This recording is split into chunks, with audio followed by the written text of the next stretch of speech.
Yang train.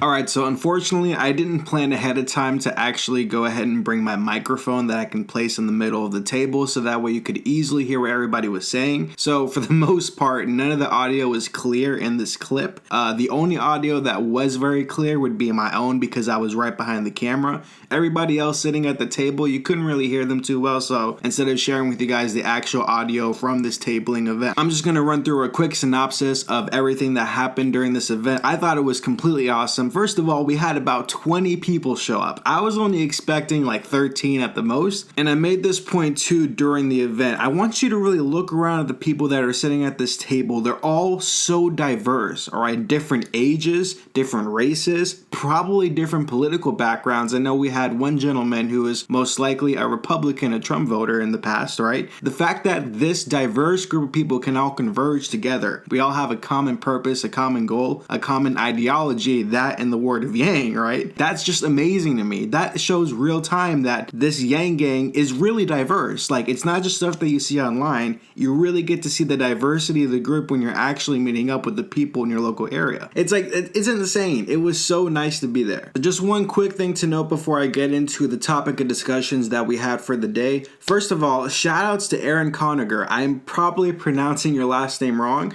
She's the one that set this whole thing up. Without her, we wouldn't have gathered together and had this awesome experience. So, girl, shout out to you. Another thing to point out, if you're gonna have one of these meetups, one thing that I think is imperative that we didn't really plan for accordingly, but going forward we absolutely will, is you want to make sure that wherever it is you're meeting up, depending on the amount of people that you have, so for example, we have 20, you want to make sure that you meet up in an area that will accommodate 20, that will also allow you to converse. So we had met up at a restaurant, for example, and I don't know why, it seemed like the restaurant's music was awfully loud. Like, even if we weren't trying to talk about Yang, if we were just trying to have a good time, it'd be hard to actually converse. That's just kind of some of the things you have to think about if you're ever going to have one of these events. You want to make sure that it's in a location where you can actually talk to each other easily, and that way you're not having to, scream really loud and try to get your voice all the way up in order for people to hear you on the other side of the table. And that was one of the things that we discussed too. We wanted to go ahead and try to figure out what were some reasonable solutions we can get to when it comes to actually finding a location that could take care and accommodate a group of 20 or more people, or even if we have smaller little groups, like we were talking about having phone banking sessions, right? You get a few people to phone bank together. It's a much more different experience when you're phone banking with somebody else because it's like you're both in the trenches together, kind of. Speaking of phone banking, that's absolutely one of the things that I need to really do. I need to step up my Yang support by showing that I can do the phone banking. Because I know you guys hear him say it over and over again that that's very important, and I know for me, I think speaking is one of my better skill sets. I think I'm a pretty decent communicator, and I really don't mind talking with people, especially people who might have a different point of view. We also talked about setting up a watch party for these upcoming debates this month. They're actually on the 12th as far as I know. That's going to be super exciting because I definitely want to go ahead and meet up with the rest of the Yang Gang, get some footage of that too. Because again, it's one thing if you're watching these things or experiencing these Yang-like things by yourself. It's a whole nother level when you get to do these things with other people that have that same enthusiasm for Yang as you. Also talked a lot about outreach, how we can go about getting the word of Yang out there, whether it be traditional, such as setting up posters, flyers, whether we have different tabling events at local events that are happening in our towns.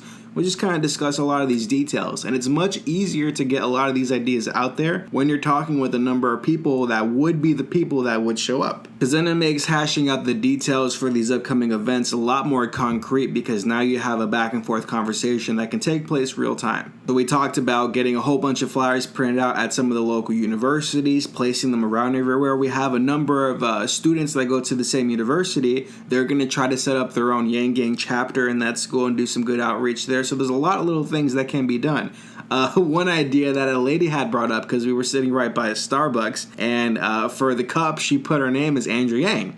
Right? Her name's not Andrew. Her last name's definitely not Yang. She's white. So it's like, again, it's just one little small thing, some guerrilla warfare tactics. It's just so many things you can do. I use the example of for my Tinder profile, and I'm going to put a picture up on the screen. I got Google Andrew Yang on my portfolio book. Like, there's a number of little, small, simple, but yet very effective things that you can do along that nature. One of the things I had brought up is that I go running, and what I'm probably going to look to do is I'm going to get some custom hoodies made. so that way on the front and the back it'll say Google Andrew Yang.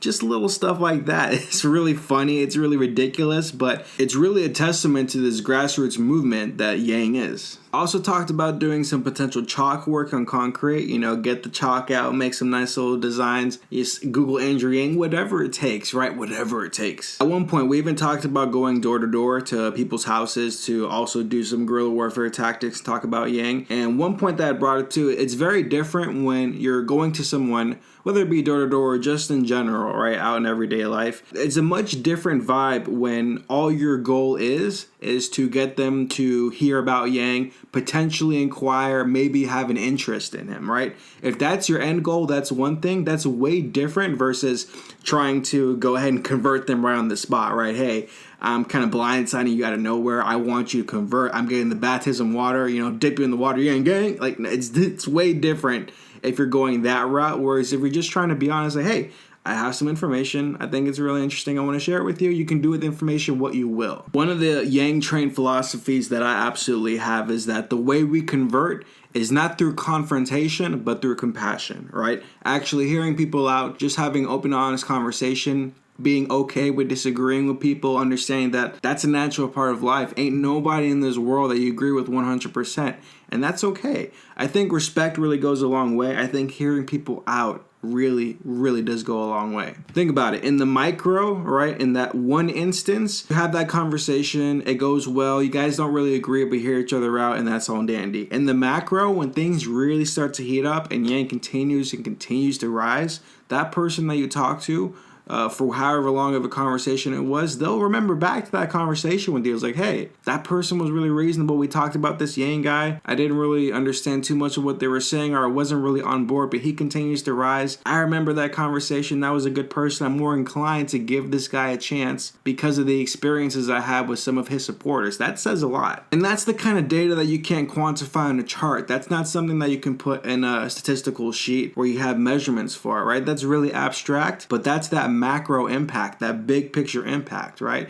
Same thing with text banking. We were talking about that too. The chances of you getting a reply, let's say you sent out 1,000 text messages, they were saying maybe like around that 5 percentile range. But even in that 95 percentile range of the people that won't reply, maybe they see that message, right? They see Andrew Yang. They're not going to reply because they're not interested in having the conversation.